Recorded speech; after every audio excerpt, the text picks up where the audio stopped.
Hey, what is going on, SMT Nation? It is your boy, the SMT. Today, big news. CBRS auction, the Spectrum Auction 105 from the FCC, has officially completed. We got a little bit of numbers and some breakdown of what exactly happened at the auction. This is the first of two major mid-band auctions that are happening this year. The other, which is going to be Spectrum Auction 106, later here this year in December. That will be for what most people refer to as C-band, 3.7 gigahertz. That's a big-time auction. That is going to generate a lot of money. This one did too, but this auction, CBRS auction, is for 3.5 gigahertz mid-band. The auction exceeded expectation. It did cross the $1 billion mark, and I believe that was last week. As of Friday, they had exceeded that mark, and then bidding actually finished up this week. So the total amount of money that was generated in the auction was actually $1.28 billion in 19 rounds of bidding for private access licenses. Just a little bit of some insight on what exactly happened in the auctioning. There was LA County garnered the most bids and generated the highest amount of bids and the most money.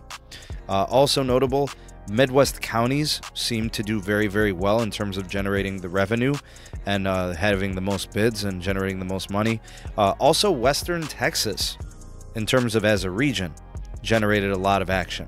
So that's interesting. LA County, Midwest counties, and then Western Texas. 70 megahertz of CBRS spectrum was auctioned as private access licensing.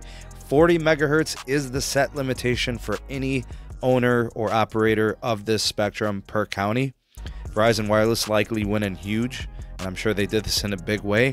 A lot of people, myself included, expected them to be big players in this auction, and we expect the CBRS spectrum to be a big part of what they do very, very soon with LTE and in the near future in 5G.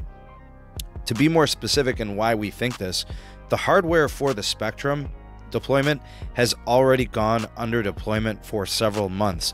We've been seeing pictures, and we've got reason to believe that it's going to continue through the end of the year. That Verizon is going to continue to deploy and get this spectrum ready for deployment. So it's going to be on a grand scale, it's going to be national, it's going to be in a big way. Verizon sorely needs it. They're struggling with network congestion in a lot of different markets. The relief is something they could really use. AT&T likely got their hands on some licenses as well. I don't want to count them out. I'm sure they got some. I know that they've got that big contract with Samsung, which is out there for deployment of their future networks as well. I do believe that the licenses for this spectrum were coming in at 5, 10, and 20 megahertz channels in terms of how they could be deployed on a county-based license level. So this should situationally really help Verizon, and probably also AT&T. I think more so on the Verizon side. The bands you have to know about for CBRS: band 48, which is how it'll be deployed as LTE, and at a later time, I'm sure at some point, it will become N48, so it's used in NR for 5G. And of course, it'll eventually find its way into DSS, Dynamic Spectrum Sharing Access, when Verizon or AT&T, whoever else gets licenses, will utilize it. Be mindful that some of the older phones that some people have out there may not have the proper band support for CBRS. Check your current device, especially if you're a Verizon Wireless customer. You're going to want to make sure you have this. And of course, if you're an AT&T customer, I think you also should be aware whether or not, if your phone supports it, your current device, I should say.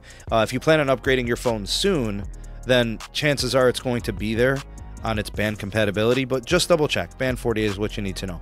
T-Mobile customers, probably less of a concern, only because I don't think they're going to be big players in the CBRS auction.